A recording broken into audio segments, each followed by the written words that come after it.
Joining me now to further discuss the recent resumption of escalations between Israel and Hamas, former commander of the Israeli Tel-Nof air base, Brigadier General in the Reserves, Relik Shafir. Brigadier General, thank you so much. Now, saying that they'll treat arson the same as rockets and hitting Hamas targets overnight, would you agree that Prime Minister Bennett and Defense Minister Gantz are arguably taking a harsher stance on Hamas than the Netanyahu administration? Not really, because this is a testing period of relationship between Hamas and the Gaza Strip and the new Israeli administration. So they tried out for a less than missiles attack by the balloons. And I think the Air Force strikes were weaker than anything that could really take an effect of balance. So it's a kind of a game. Yes, the Hamas is going to stay on. They're going to present their objectives of being the leaders, so to speak, of the Muslim world, fighting for Al-Aqsa, etc.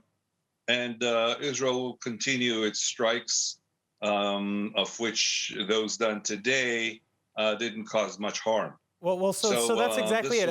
There's a common complaint that the IDF sends a hollow message meant only for keeping up appearances by targeting empty buildings, and certainly this seems to still be true. So do you think that this might change? Might Gantz and Bennett go further in the near future? Well, it really depends on what Hamas will do. It's a game of taking credit.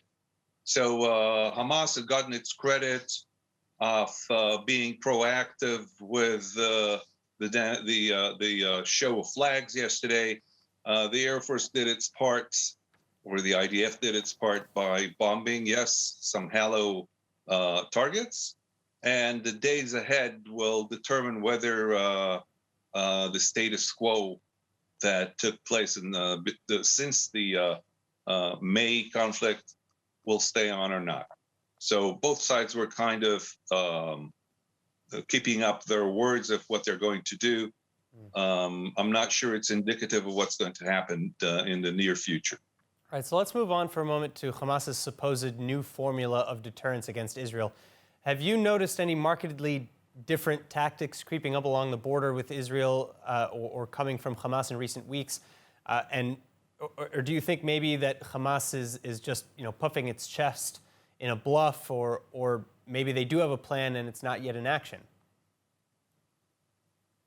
Well, it's more of the same in the sense that it succeeded in boosting their morale and their stance within the Palestinian community, the outcome of the May conflict. So they want to keep that feeling out. And Israel should think of whether, or we should think of whether we should carry on with supposedly inciting the area, as it seems. And it's also a test for the new Bennett administration.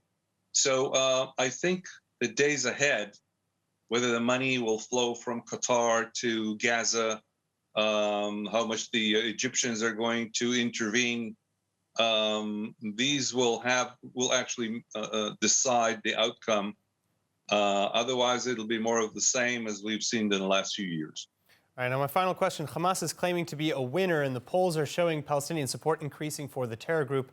But abroad, the Arab world may be not so convinced. Egyptian-American political analyst Majdi Khalil saying just last week that Hamas doesn't care about any civilians, Israeli or Palestinian.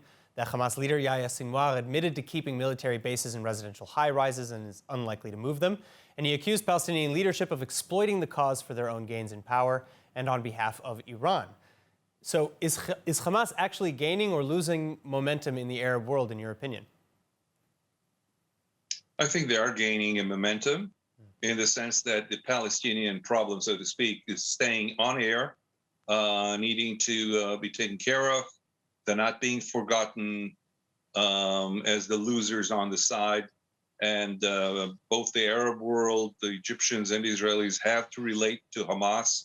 They're not going away. So they have put their mark in the area. They've been able to create a new interest or a new nuisance. They're not going away, and their problems will have to be taken care of one way or another. So I think as far as they're concerned, even though they paid a high price, they did get a and a foothold in the conflict in a much more active way than they did before. All right. Brigadier General Reserves Relik Shafir, thank you so much for being with us again. Thank you.